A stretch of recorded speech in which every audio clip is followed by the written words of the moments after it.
All right, everyone. Um, so I kind of explained a little bit of this on Saturday, but I wanted to get back to doing a little more regular streaming and recording for YouTube.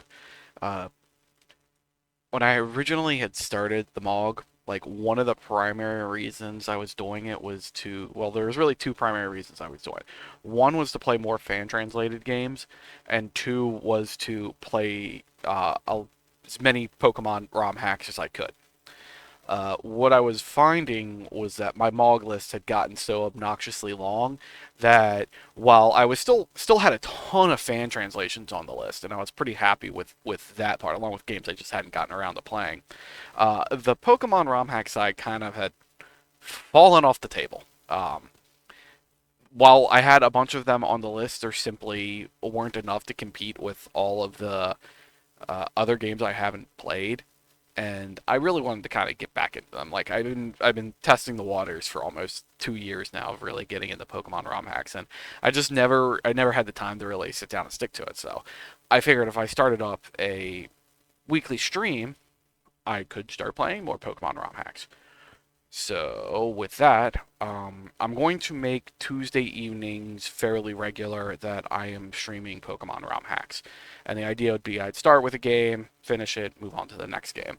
And I'm going to try to kind of go in order-ish, air quotes.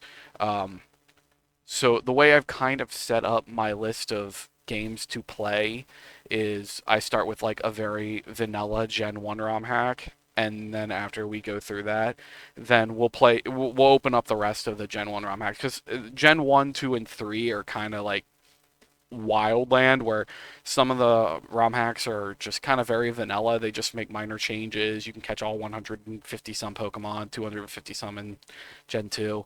Uh, or they completely rebuild the entire map, put entirely new Pokemon in there, do all sorts of crazy stuff. So you kind of get like a significant gap between like what you're getting in these ROM hacks. So the plan kind of is to play a little blind. Um,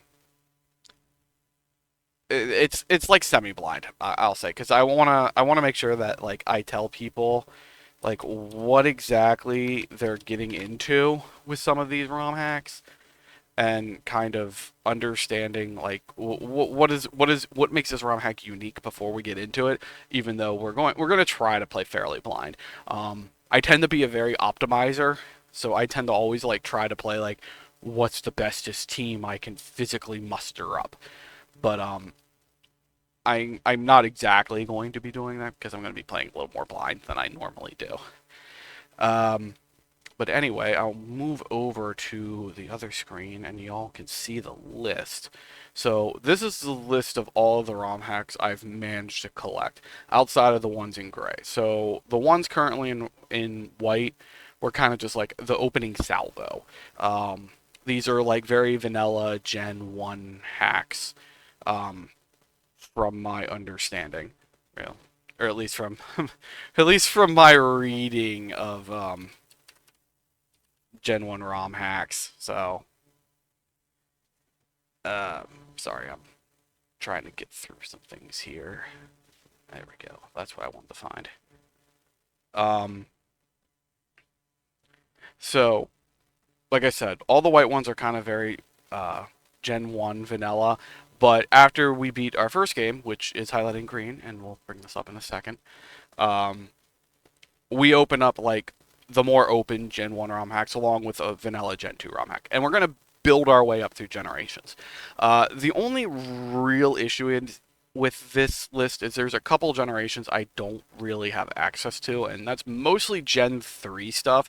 I only have Silver and Leaf Green, so the versions on those I have are kind of like very basic. They're, most of the ROM hacking on Gen 3 goes on Emerald and Fire Red. Um, but all the other generations I'm pretty good on. Gen 1 is mostly red, and I have red. I'd pull it out. Actually, maybe I can pull it out. Yeah, get you guys ready for this. There you are. I got you. I got you. Yeah. Um, so I have red. I have crystal. which is also one of the most expensive games I own. Um, in Gen 4 is a little weird because there's not a lot of ROM hacks, and I think for the most part they use Heart Gold, but I do have Platinum, and there's a decent number of Platinum hacks. Gen 5 is kind of all over the place. This is very inconsistent about what version they use consistently. They pretty much just use all the versions and just make what they want. Gen 6 is where we start. Once you get to the 3DS era, the scene's a little more down. Like the scene's just kind of still building up on like the DS land. So the 3DS is still pretty new. There are a few. The thing I will say about DS and 3DS, I don't have an easy way to stream those from like real hardware or an FPGA because there isn't an FPGA for DS or 3DS yet. So those will be played mostly on emulator. And one of the issues I will say is 3DS emulation can be a little sussy at times. So when we get to the 3DS, there might be some issues with that. I'm not nearly as worried about the DS emulation. That's probably in pretty good shape. But anyway, why don't we talk about the first game on the list? Boop. I'm going to go ahead and stop recording because that'll be the end of episode 0 where I kind of introduce everything here, and we can see you on episode 1 where we actually start playing the game.